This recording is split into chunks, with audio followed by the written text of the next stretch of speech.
তো আমি যেহেতু আজকে আমি রান্না করছি পনির, যেহেতু আমি আর বোন খাবো সেই জন্য নিয়েছি অল্প পনির, কাঁচা লঙ্কা, টমেটো, আলু, গ্রেট করা আদা এখানে আমি নিয়েছি। মাছের জন্য শুকনো লঙ্কা, তেজপাতা, পাঁচফোড়ন।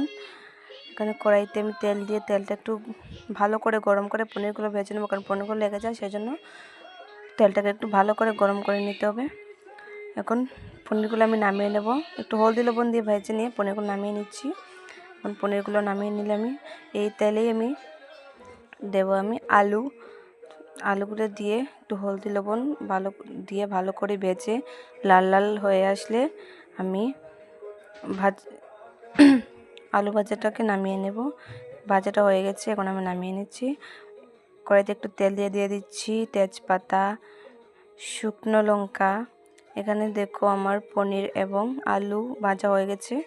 এখানে আমি পাঁচফোড়ন দিয়ে দিয়েছি, দিয়ে দেব টমেটো, কেটে রাখা টমেটোগুলো দিয়ে নাড়াচাড়া করে নিয়ে এখন দিয়ে দেবো গ্রেট করা আদা, ভালো করে একটু নাড়াচাড়া করে নিয়ে এখানে আমি মশলাতে দিয়েছিলাম হলদি, লবণ, গুঁড়ো মরিচ আর জিরে আর অল্প চিনি। এখানে ভালো করে মশলাগুলো দিয়ে নাড়িয়ে চাড়িয়ে নিয়ে এখানে আলু ভেজে রাখা দিয়ে দেবো।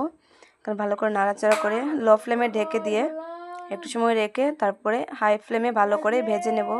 ভেজে নেওয়ার পরে আমি দিয়ে দেব, সিদ্ধ হওয়ার পরে দিয়ে দেব ঝোল। তো ঝোল দিয়ে ভালো করে নাড়াচাড়া করে একটু সাঁতলিয়ে নিয়ে একটু সময় ঢেকে রেখে দিয়ে দেবো কাঁচা লঙ্কা দিয়ে পনিরগুলো দিয়ে ভালো করে নেড়ে চেড়ে নিয়ে তরকারিটা ঢেকে রেখে একটু সময় সিদ্ধ হয়ে গেলে দিয়ে দেবো গরম মশলা দেওয়া হয়ে গেলে দেবো একটু নাড়াচাড়া করে ঘি, 1 চামচ ঘি। তো ঘি দেওয়া হয়ে গেলে তরকারিটা একটু নাড়াচাড়া করে আমি তরকারিটা নামিয়ে নেব।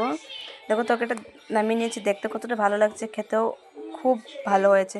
সেটাকে আমি দিচ্ছি 10 out of 8। বাই।